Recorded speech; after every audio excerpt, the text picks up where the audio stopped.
gonna level with you guys. If this has already been done and I'm just stupid, let me know. Anyway, today we're gonna be looking at a really quick tutorial of the flying machine Mumbo Jumbo used for his melon farm. I really don't know if this is a real thing, like the tutorial that exists, but well, I thought it would be good to share with you guys because it's actually a really efficient design, and I'm pretty sure this is the best way to build a flying machine. Anyway, we're going to be explaining how it works, covering the resources needed, and I'm going to be showing how to build it in relation to your melon farm. Anyway, let's get right into today's tutorial, and if you do enjoy, be sure to leave a like and subscribe, and excuse my voice, I am a bit ill.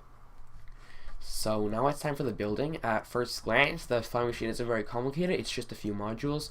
2 modules and an engine, but let's get right into the blocks. The obsidian placement is very important, so make sure you do that correctly. Anyway, I have all the stuff I need in here, not a chest this time, but for reference, we're going to be using a 9 by whatever you want grid. That is the melon farm that is its best use.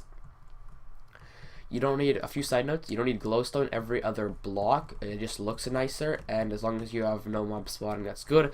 That's what the glass is for.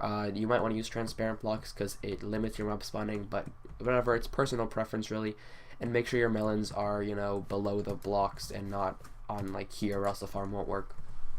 Anyway, now it's time for the building of the obsidian. This is really important. This is just my activation block, but regardless, we're going to use clay as a demonstration. You don't need to use it. Just go to the corner. You want to go 1, 2, 3, 4, 5, 6, 7, 8, and then 1 up. And then you want to mirror that on the other side. Similarly, you want to go to this side and you want to go 1, 2, 3, 4, 5, and make this weird L. That's where your obsidian goes. And you want to go 1, 2, 3. That's where your second obsidian goes. Mirror that. This is the weird one now. I'll explain what's significant again in a moment. But 1, 2, 3, 4, 5. 1, 2, 3. That's where your obsidian goes. So that really concludes that. Let's get into building the real flying machine. These are the blocks you're going to need. So let's start with the little L's. You're going to want to place 4 blocks of slime just right here. And put 2 observers down, just like that. This is for activating the farming pistons if you are unaware of how flying machines work. Now you're going to want to place your pistons down like that. It looks quite nice actually. And then you're going to want to place your other sticky pistons. I like to do it like this because it sets a foundation for the next L, but you can do however you want. And a side note, pistons can be on the inner block as well. I prefer them on the outer block. I don't know if this is like necessary, but that's how I like it. Anyway, you want to do the same thing but mirror your L on the other side so it kind of looks like that. And now just place your sticky pistons again, place your observers again, and in a moment I'll explain how the farm works. So let's just finish, and of course why the obsidian is necessary. And then you want to place a slime block right here, a sticky piston on either side, an observer facing down. This is your activation observer. This activates the flying machine going this way, but it does not activate it going the other way. That is quite important to remember.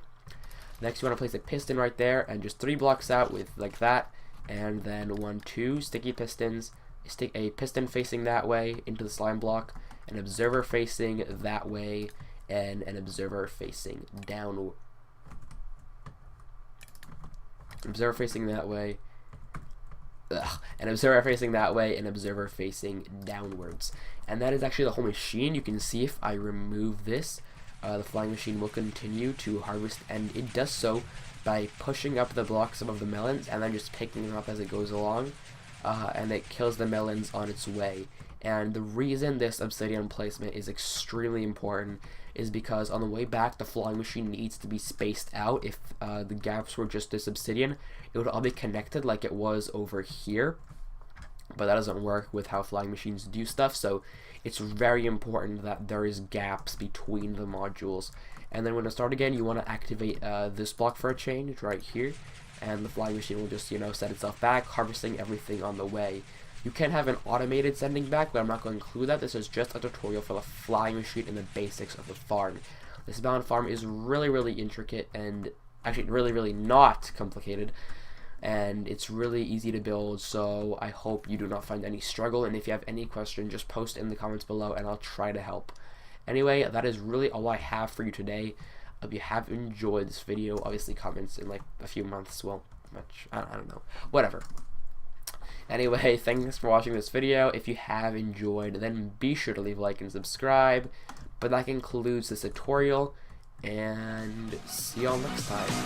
Peace. Hope this melon farm works for you well.